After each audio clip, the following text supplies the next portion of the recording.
बाबा, मैं खटाई त्यागना चाहती हूँ। खटाई त्यागने से क्या होता है? सत्य के लिए सब कुछ करना पड़ता है। खट्टा और मीठा त्यागने से कामदेव वश में होते हैं, और कामदेव के लिए तुम्हें सिद्धासन भी करना पड़ेगा। भजन का महत्व बताते हुए बाबा ने कहा था, देखो, तुम भजन किया करो, बातें कम करो, फिर तुम्हें ऐसा मौका नहीं मिलेगा। बाद में तुम मेरे नाम से रोओगे। आश्रम में रहने वाली दीदियों की पढ़ाई के भी बाबा जी पक्ष में रहा करते थे। उन्हें उनके भविष्य और उनके अध्ययन की चिंता होती थी। एक प्रश्न के जवाब में उन्होंने दीदी को कहा, देखो, पढ़ाई किया करो, नहीं तो मैं तुम्हें निकाल दूंगा। बाबा, आप मुझे आश्रम से निकाल दोगे, लेकिन आपके हृदय से निकालो तो मैं जानूं। इस पर बाबा खिलखिलाकर हंस पड़े और गदगद होकर प्रसन्न मुद्रा में दिखाई देने लगे। बाबा ने कहा, देखो, बात को किस ढंग से ले लेती है। श्री बाबा जी के शब्दों के संबंध में दीदी लिखती हैं, बाबा जी के शब्दों का कोई पार नहीं है। बाबा के भावों को मैं शब्दों में कैसे व्यक्त कर सकती हूँ? वह तो एक अनुभव करने का विषय है, एक मीठी सी याद जो हमारे आसपास घूमती रहती है। एक अवसर पर दीदी ने पूछा, बाबा जी, ब्राह्मण इतना क्रोध क्यों करते हैं? क्योंकि ब्राह्मण में सब गुण पाए जाते हैं, उनका नाप तोल तो करना ही पड़ता है। बाबा जी, परित्याग का क्या मतलब होता है? परित्याग का मतलब सब त्याग दो। बाबा, मैं भी सेवा करने यहाँ आई हूँ, मेरे साथ अन्याय क्यों? तुम्हारे अंदर सेवा का भाव है तो तुमको कोई खराब नहीं दिखेगा। अगर सेवा करना है तो सबकी सुनना भी पड़ेगा। सेवा ऐसे ही थोड़ी मिल जाती है। बाबा जी, इस कलयुग में बचकर कैसे रहें? अपनी जगह पर दृढ़ रहें, चाहे जितनी आपत्ति आ जाए। आत्म तत्व के संबंध में श्री बाबा जी ने एक बार कहा था, आत्म तत्व को जानने के लिए विशेष तपस्या की जाती है और तपस्या के बाद फिर अनुभूति होती है। इसके बाद तुम्हें गीता का ज्ञान होता है। बाबा जी, निद्रा को जीतने के कारण अर्जुन का नाम गुडाकेश हुआ, तो बाबा, क्या वह रात दिन जागा ही करता था? हाँ, उसमें कहने की क्या बात है। सिर्फ 2 घंटे सोता था। जिसका भगवान में मन लग गया, उसको नींद की भी जरूरत नहीं, भगवान के ध्यान में ही मन रहता था। बाबा, मुझे रात में डर लगता है, अकेली कैसे आऊं? जाको राखे साइया, मार सके ना कोई, बाल न बाका होई उसका, जो जग बैरी होई। बेटा, सत्य पर चलना इतना आसान नहीं। इसको पाने के लिए सब सहन करना पड़ेगा। लोग एक चाटा मारे तो दूसरा गाल आगे कर दो, लोग थूकेंगे तो भी सहना पड़ेगा। आश्रम के ही एक सदस्य की संबंध में दीदी ने पूछा, बाबा, आप उनके विवाह में नहीं आए? वे बहुत रो रहे थे। बाबा ने कहा, मैं आया था तभी तो वो रोए, मैं नहीं आता तो वह रोते कैसे?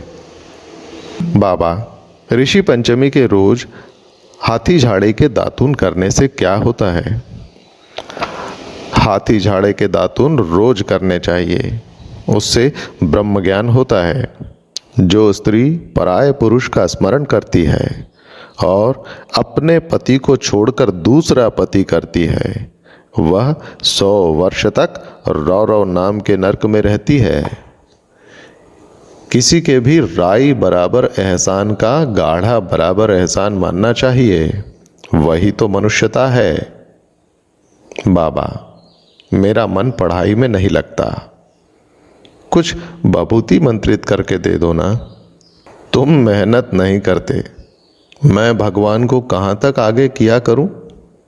4 साल तक एक मंत्र को करना पड़ता है, तब जाके एक बार बभूति मंत्रित होती है।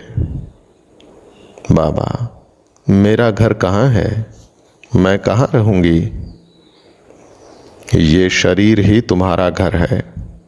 मनुष्य जन्म बार बार नहीं मिलता।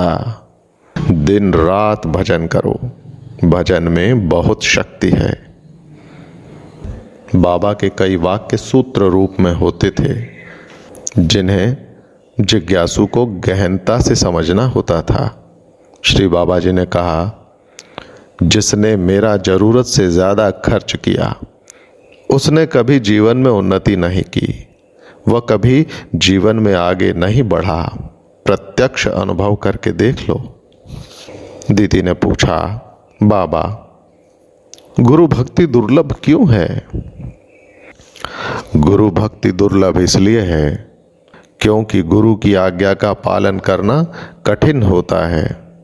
गुरु शिष्य को मारता भी है, डांटता भी है, वो कभी कभी तो लकड़ी लेकर भी मारता है। अगर शिष्य दृढ़ रहे, वह गुरु के प्रति शिष्य के मन में कुछ संकोच न रहे, तो गुरु भक्ति सुलभ हो जाती है। बाबा जी, मैं अपनी लड़कियों से मिलना चाहती हूँ। तुम अपनी लड़कियों से मिलने तो जाओ, लेकिन तुम्हारी सौत तुम्हें धक्के मार कर घर से बाहर निकाल देगी और तुम सहन कर लो, तो मैं समझूंगा कि तुम हमारे यहाँ रहकर कुछ सीखी हो। बाबा, मेरा क्या होगा? मैं कहाँ जाऊंगी? ये सब क्या हो गया? जो हुआ वह अच्छा हुआ, जो हो रहा है वह भी अच्छा ही हो रहा है, और जो होगा वो भी अच्छा ही होगा। प्रार्थना में बहुत शक्ति है। जो करुणा से भरी प्रार्थना करता है, उसकी भगवान अवश्य ही सुनता है। बिन मांगे मिले मोती, मांगे मिले न प्रीत। यह हमेशा ध्यान में रखो कि हमारे जीवन का एक महत्वपूर्ण लक्ष्य केवल परमात्मा की प्राप्ति ही है। अपनी सारी इच्छाएं व आसक्तियां केवल उन्हीं परमात्मा से ही होनी चाहिए, न कि इस मृत्यु रूपी संसार से। मनुष्य जीवन अनमोल है। यह हमें बहुत ही कठिनता से प्राप्त होता है। जीवन क्षण भंगुर है। कब हम मृत्यु की गोद में सो जाएं, हमारा हर एक क्षण बहुत कीमती है। इसे यूं ही न गंवाना चाहिए। अपने मन में हमेशा गुरु का स्मरण ध्यान करते रहना चाहिए। अपने दुख में तो हर कोई दुखी होता है, किंतु जो दूसरों के दुख को देखकर दुखी होते हैं, वे ही सच्चे भक्त हैं। अपने लिए तो सभी कोई जीते हैं, किंतु जो दूसरों के लिए जीते हैं, वो महान हैं। अपने लक्ष्य तक पहुंचने के लिए मन में दृढ़ निश्चय रखना चाहिए और संशय रहित धैर्य, साहस, निडरता और सत्यता के मार्ग का अनुसरण करने से ही हम अपने लक्ष्य तक पहुंच पाएंगे। आत्मविश्वास अनमोल है। इसे किसी भी परिस्थिति में खोना नहीं चाहिए। कभी कभी परिस्थितियां ऐसी आ जाती हैं कि हमारा आत्मविश्वास डगमगा जाता है, किंतु श्रद्धा से भरे आत्मविश्वास में गुरु हमारी अवश्य सहायता करते हैं। तुम श्रद्धा भक्ति सहित गुरु जी से करुणा भरी प्रार्थना करती रहो। वो हमारी प्रार्थना एक न एक दिन जरूर सुनेंगे। भगवान, हम सदैव ऐसा काम करें जिससे हमको शांति प्राप्त हो।